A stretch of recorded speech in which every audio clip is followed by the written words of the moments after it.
Good morning ಎಲ್ಲರಿಗೂ. ಒಂದು ಒಳ್ಳೆ ಟೀ ಜೊತೆ ಲಾಗ್ ಸ್ಟಾರ್ಟ್ ಮಾಡಿದ್ದೀನಿ. ತಿಂಡಿ ದೋಸೆ ಬೆಂಡೆಕಾಯಿ ಗೊಜ್ಜು. ಆಮೇಲೆ ಇವತ್ತು ಅಕ್ಕಿ ಹಪ್ಪಳ ರೆಸಿಪಿನ ಜೊತೆ ವ್ಲಾಗ್ ಸ್ಟಾರ್ಟ್ ಮಾಡಿದ್ದೀನಿ.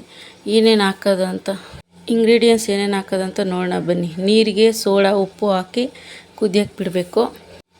ಕುದೀತಾ ಇರಬೇಕಾದ್ರೆ ಅದಕ್ಕೆ ಸ್ವಲ್ಪ ಮಸಾಲೆ ಕೂಡ ಆ್ಯಡ್ ಮಾಡಬೇಕು. ಮಸಾಲೆಗೆ ಏನೇನು ಅಂದರೆ ಮೆಣಸಿನ್ಕಾಯಿ, ಕೊತ್ತಂಬರಿ, ಪುದೀನ, ಬೆಳ್ಳುಳ್ಳಿ ಎಲ್ಲ ಗ್ರೈಂಡ್ ಮಾಡಿಬಿಟ್ಟು ನೀರು ಜೊತೆಲಿ ಅದನ್ನು ಮಿಕ್ಸ್ ಮಾಡಿ ಚೆನ್ನಾಗಿ ಕುದಿಯೋಕ್ಕೆ ಬಿಡಬೇಕು.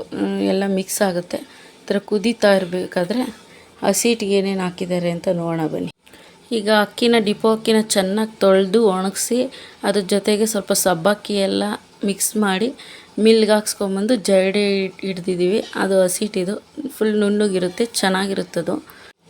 ಈಗ ನೀರು ಚೆನ್ನಾಗಿ ಕುದೀತೈತೆ. ಸ್ವಲ್ಪ ನೀರು ಎತ್ತಿಟ್ಕೊಳ್ಳೋಣ, ಯಾಕಂದರೆ ಏನಾದರೂ ಗಟ್ಟಿ ಆದರೆ ನೀರನ್ನ ಆ್ಯಡ್ ಮಾಡ್ಕೋಬೋದು ಅಂತ ನೀರನ್ನ ತೆಗಿತಾ ಇದ್ದೀವಿ. ಸ್ವಲ್ಪ ತೆಗೆದಿಟ್ಕೊಂಡ್ರೆ ಏನಾದರೂ ತುಂಬ ಗಟ್ಟಿ ಆದರೆ ಆ್ಯಡ್ ಮಾಡ್ಕೊಬೋದು. ನೋಡಿ, ಚೆನ್ನಾಗಿ ನೀರು ಮಳ್ಬೇಕು. ಈ ಥರ ಮಳ್ಳಿದ್ರೇನೆ ಆವಾಗ ಹಸಿಟ್ಟು ಕೂಡ ಹಾಕಿದ್ರೂ ಚೆನ್ನಾಗಿ ಬೇಯುತ್ತೆ. ಇವಾಗ ಸ್ವಲ್ಪನೇ ಹಸಿಟ್ಟನ್ನ ಆ್ಯಡ್ ಮಾಡೋಣ. ಹಸಿಟ್ಟು ಆ್ಯಡ್ ಮಾಡ್ತಾಯಿದ್ದೀನಿ. ಗಟ್ಟಿ ಆಗಲೂಬಾರ್ದು, ಈ ಕಡೆ ತೆಳ್ಳು ಕೂಡ ಆಗಬಾರ್ದು.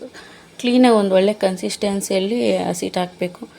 ಹಾಕಬೇಕಾದ್ರೆ ಸ್ವಲ್ಪ ನೋಡಿಕೊಂಡು ಕ್ಲೀನಾಗಿ ಹಾಕಿದ್ರೆ ಹಿಟ್ಟು ಕೂಡ ಸಾಫ್ಟ್ ಆಗುತ್ತೆ, ಮತ್ತು ಹಪ್ಪಳ ಮಾಡೋಕ್ಕೂ ಕೂಡ ನೀಟಾಗಿ ಬರುತ್ತೆ. ಅಮ್ಮ ಮನೇಲಿ ಬಂದಿದ್ದೀನಿ ಅಂತ ಹೇಳಿದ್ನಲ್ಲ, ಇವಾಗ ಹೆಂಗಿದ್ರು ಸಮ್ಮರ್ ಹಾಲಿಡೇ, ನಮ್ಮ ಅಕ್ಕ ಅವರು, ನಾವು, ಅಮ್ಮ ಎಲ್ಲ ಇದ್ದೀವಲ್ಲ, ಸರಿ ಎಲ್ಲ ಸೇರ್ಕೊಂಡು ಅಕ್ಕಿ ಹಪ್ಪಳ ಮಾಡೋಣ, ಎಲ್ಲ ಒಟ್ಟಿಗೆ ಮಾಡಿದ್ರೆ ಚೆನ್ನಾಗಿರುತ್ತೆ ಅಂತ ಮಾಡ್ಕೊತಾ ಇದ್ದೀವಿ. ಹಸಿಟ್ಟೆಲ್ಲ ಹಾಕಿದ್ಮೇಲೆ ಸ್ವಲ್ಪ ಮುದ್ದೆ ಕಡ್ಡಿ ತೊಗೊಂಡು ಈ ಥರ ಎಲ್ಲ ತಿರುಗಿಸ್ಬೇಕು. ಯಾಕಂದರೆ ಗಂಟಾಗಬಾರ್ದು. ಗಂಟಾಗಿಬಿಟ್ರೆ ಮಧ್ಯ ಹಪ್ಪಳ ಒತ್ತಬೇಕಾದ್ರೆ ಗಂಟು ಸಿಕ್ಕಿದ್ರೆ ಕ್ಲೀನಾಗಿ ಒತ್ತಕ್ಕಾಗಲ್ಲ. ಅದಕ್ಕೆ ಈ ಥರ ಎಲ್ಲ ಚೆನ್ನಾಗಿ ತಿರುಗಿಸ್ಬಿಟ್ಟು ನೀಟಾಗೆಲ್ಲ ಮಿಕ್ಸ್ ಮಾಡಿಬಿಟ್ಟು ಅದನ್ನು ಸ್ವಲ್ಪ ಚೆನ್ನಾಗಿ ಬೇಯೋಕ್ಕೆ ಅಂತ ಬಿಟ್ಬಿಡಬೇಕು. ಚೆನ್ನಾಗಿ ಬೇಯಬೇಕದು.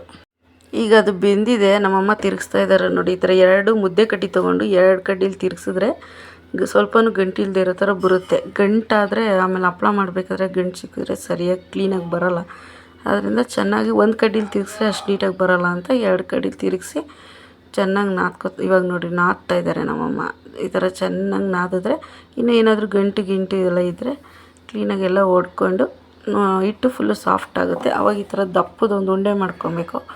ಆ ಉಂಡೆನ ಚಿಕ್ಕ ರೋಲ್ಸ್ಗಳು ಮಾಡ್ಕೊಂಡು ಹಾಟ್ ಬಾಕ್ಸಲ್ಲಿ ಹಾಕ್ಕೊಬೇಕು.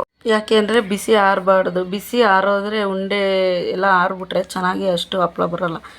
ಒತ್ತಬೇಕಾದ್ರೆ ಬಿಸಿಯಾಗಿರಬೇಕು ಉಂಡೆ. ಈಗ ಚಿಕ್ಕದು ಉಂಡೆ ಮಾಡಿಕೊಂಡು ಪ್ರೆಸ್ಸಲ್ಲಿ ಈ ಥರ ನೋಡಿ ನಾನು ತೋರಿಸ್ತಾ ಇದ್ದೀನಲ್ಲ, ಈ ಥರ ಪ್ರೆಸ್ಸಲ್ಲಿ ಕವರ್ ಹಾಕ್ಕೊಂಡು ಕವರ್ಗೆ ಒಂದು ಸ್ವಲ್ಪ ಎಣ್ಣೆ ಸೋರ್ಕೊಂಡು ಈ ಥರ ಪ್ರೆಸ್ ಮಾಡಿದ್ರೆ ನೋಡಿ ಈ ಥರ ಬರುತ್ತೆ. ನಾನು ಸುಮ್ಮನೆ ಆ ಕವರ್ ಮೇಲೆ ಹಾಕಿ ನಿಮಗೆ ತೋರಿಸ್ತಾ ಇದ್ದೀನಿ ಅಷ್ಟೇ. ಅದು ಆ್ಯಕ್ಚುಲಿ ಬಟ್ಟೆ ಇರುತ್ತಲ್ಲ, ಕಾಟನ್ ಬಟ್ಟೆ, ಸೀರೆ ಬಟ್ಟೆ, ಆ ಥರದ ಮೇಲೆ ಹಾಕ್ಬಿಟ್ಟು ಆರಿಸಿದ್ರೆ ಒಣಗಿಸಿದ್ರೆ ಚೆನ್ನಾಗಿ ಒಣಗುತ್ತೆ. ನೋಡಿ ನಾನು ತೋರಿಸ್ತಾ ಇದ್ದೀನಿ. ಇಲ್ಲಿ ನಾವು ಈ ಥರ ಎಲ್ಲ ಮಾಡಿ ಹಾಕಿದ್ದೀವಿ. ಎಲ್ಲರೂ ಒತ್ತುತ್ತಾ ಇದ್ದಾರೆ, ಮಕ್ಕಳು ಮನೆಯವರೆಲ್ಲ ಒತ್ತುತ್ತಾ ಇದ್ದಾರೆ. ನೆಕ್ಸ್ಟ್ ಡೇ ಕಾಳು ಹಪ್ಪಳ ಕೂಡ ಮಾಡಿದ್ದೀವಿ, ಆದರೆ ಅಷ್ಟು ರೆಸಿಪಿ ಏನು ಆ್ಯಡ್ ಮಾಡಿಲ್ಲ. ಸುಮ್ಮನೆ ಒಂದು ಸಣ್ಣ ಕ್ಲಿಪ್ಪಿಂಗ್ಸ್ ಹಾಕಿದ್ದೀನಿ. ಬೇಕಾದರೆ ಅದು ಕೂಡ ರೆಸಿಪಿನ ಶೇರ್ ಮಾಡ್ತೀನಿ ನೆಕ್ಸ್ಟ್ ವ್ಲಾಗಲ್ಲಿ. ಬೇಕಿದ್ರೆ ಏನಾದರೂ ಕಮೆಂಟ್ ಮಾಡಿ.